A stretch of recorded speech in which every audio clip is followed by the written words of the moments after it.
Bonjour à toutes et à tous, j'espère que vous portez très bien. Aujourd'hui, nous verrons ensemble la dernière partie de notre mini-projet. Donc cette partie va nous permettre de voir la construction ainsi que la planification de l'exécution du job principal.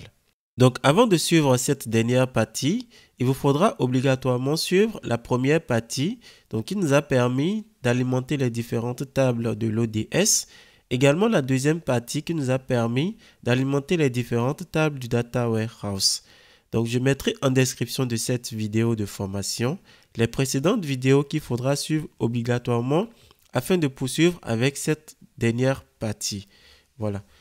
Donc pour cette partie, nous allons en un premier temps ouvrir le projet Talend, donc le projet e-commerce reporting, donc projet que nous avons créé lors de la toute première partie du mini-projet. Ensuite, nous allons créer un job principal. Donc le job principal va prendre en compte le job permettant d'alimenter les différentes tables de l'ODS, donc Operational Data Store, et permettant d'alimenter les différentes tables du Data Warehouse ou entrepôt de données. Voilà. Ensuite, nous allons construire le job principal. Donc une fois que le job est créé, nous pouvons maintenant construire ce job. Voilà. Et après avoir construit le job principal, nous allons directement à partir du planificateur des tâches de Windows, nous allons planifier l'exécution automatique du job principal. Donc cela veut dire que nous allons définir une heure donnée pour que notre job s'exécute chaque jour. Voilà. Donc sans plus tarder, nous allons nous connecter à notre projet e-commerce reporting que nous avons créé tout au début de ce mini projet. Donc à l'ouverture du projet e-commerce reporting, nous irons directement dans le dossier orchestration. Donc dans ce dossier, nous allons créer le job principal nous permettant d'exécuter en même temps le job permettant d'alimenter les différentes tables de l'ODS ainsi que les différentes tables du Data Warehouse. Donc ici, sur orchestration, nous allons faire un clic droit et nous allons faire créer un job. Voilà. Et nous allons nommer notre job J alimentation BDD. Voilà, comme ceci. Et là, nous allons faire Finish. Donc ici, nous allons faire OK. Et donc, dans l'espace graphique de notre job J alimentation BDD, nous allons en le premier temps récupérer les différents composants du pré-job. Voilà, comme ceci. Là, nous allons faire un CTRL-C et directement sur le job J alimentation BDD, nous allons faire un CTRL-V. Donc là, nous allons faire Yes et nous allons faire Yes. Et de la même manière, nous allons récupérer les différents composants du post-job. Voilà, comme ceci. Et pareil, nous allons coller cela directement dans l'espace graphique de notre job J alimentation BDD. Voilà, comme ceci. Donc là, à partir du job principal, nous allons initier la connexion donc à l'ODS ainsi qu'au Data Warehouse. Et pareil, nous allons à la fin de l'exécution des différents jobs fermer les différentes connexions. Voilà. Donc ici, ce job principal va nous permettre d'alimenter l'ODS ainsi que le Data Warehouse. Donc pour ce faire, nous allons récupérer le JCharge ODS. Donc là, nous allons glisser et déposer directement vers l'espace graphique. Voilà. Et pareil, nous allons récupérer le JCharge DWH que nous allons glisser et déposer vers l'espace graphique. Voilà. Maintenant, nous allons établir un lien venant du JCharge ODS vers le JCharge DWH. Donc ici, nous allons faire un clic droit. Nous allons faire déclencher et nous allons faire on subjob OK. Voilà. Donc cela veut dire que une fois le job JCharge ODS a fini son exécution, là, nous pourrons lancer maintenant le JCharge DWH. Voilà. Maintenant, nous allons configurer le premier composant TRunJob, donc pour le JCharge ODS. Là, nous allons sélectionner et directement dans l'onglet composants, nous allons cocher transmettre le contexte complet. Voilà. Et pareil pour JCharge DWH, nous allons cocher transmettre le contexte complet. Voilà. Donc là, nous venons de créer notre job principal. Donc nous allons enregistrer et maintenant nous pouvons construire ce job. Donc la construction de ce job va nous permettre d'avoir un point BAT ou un point SH que nous pouvons directement exécuter en ligne de commande. Donc là, nous allons d'abord fermer le job. Voilà, nous allons fermer tous les différents jobs ouverts. Donc là, nous allons faire Close All. Et directement sur le job J alimentation BDD, donc c'est vraiment le job principal. Donc il va prendre en compte tous les différents jobs que nous avons créés précédemment. Donc ici, nous allons faire un clic droit et nous allons faire construire le job, comme ceci. Et là, comme vous pouvez le voir, Talend va vous demander donc de stocker le fichier archive dans un répertoire. Donc nous allons définir le répertoire dans lequel nous aimerons mettre le fichier archive. Donc là, comme vous pouvez le voir, nous avons créé un répertoire donc directement dans le dossier projet Talend. Donc dans le dossier projet Talend, donc c'est projet Talend, nous avons créé le répertoire build. Voilà. Donc vous pouvez aussi également sur votre poste créer ce répertoire dans lequel vous allez directement déposer le fichier archive. Voilà. Donc là nous allons faire enregistrer. Voilà comme ceci. Ici nous allons cocher extraire le fichier zip. Voilà.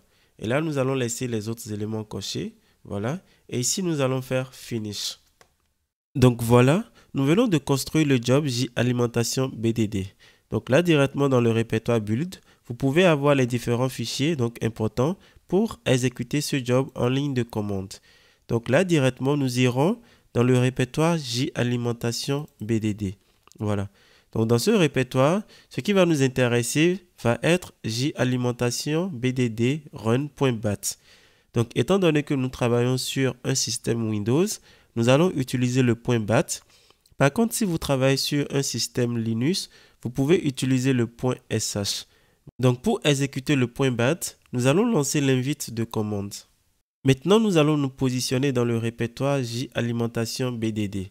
Voilà. Donc ici, nous allons faire un CD et nous allons coller directement le chemin complet. Voilà.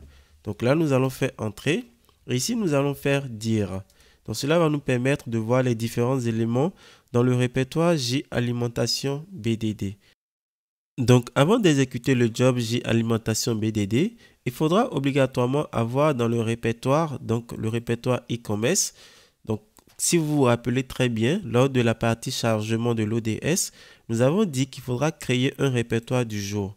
Donc étant donné qu'aujourd'hui, le jour où nous faisons cette vidéo, nous sommes le 23 mars, nous avons créé un répertoire, donc 2023-03-23, directement dans le dossier projet Talend e-commerce. Voilà. Et donc, à l'intérieur de ce répertoire, nous avons les différents fichiers, comme vous pouvez le voir.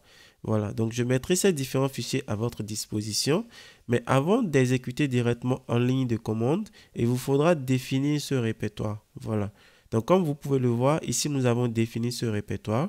Donc, nous pouvons maintenant lancer directement l'alimentation de nos différentes tables directement depuis la ligne de commande. Voilà. Donc, ici, pour lancer le job, nous allons tout simplement exécuter le J-alimentation BDD run.bat. Donc, ici, nous allons faire entrer. Voilà. Et nous allons attendre la fin de l'exécution du job. Voilà, donc comme vous pouvez le voir, directement en ligne de commande, vous arrivez à exécuter votre job principal. Donc nous pouvons voir les différents messages, donc les différents logs que nous avons définis lors de la construction de nos différents jobs. Voilà. Donc le plus important quand vous faites un développement Talend, c'est de pouvoir créer le .bat ou le .sh que vous allez directement exécuter en ligne de commande. Voilà. Maintenant, nous allons voir ensemble comment planifier l'exécution de cette tâche automatiquement. Donc, étant donné que nous travaillons sur un système Windows, nous allons utiliser le planificateur des tâches. Donc là, nous allons lancer le planificateur des tâches. Donc, après avoir lancé le planificateur des tâches, nous allons directement créer une nouvelle tâche. Donc ici, nous allons cliquer sur « Créer une tâche ». Voilà, comme ceci. Et nous allons nommer notre tâche « Exécution du job Talend ». Voilà, comme ceci. Et au niveau de déclencheur, nous allons cliquer sur Nouveau. Voilà.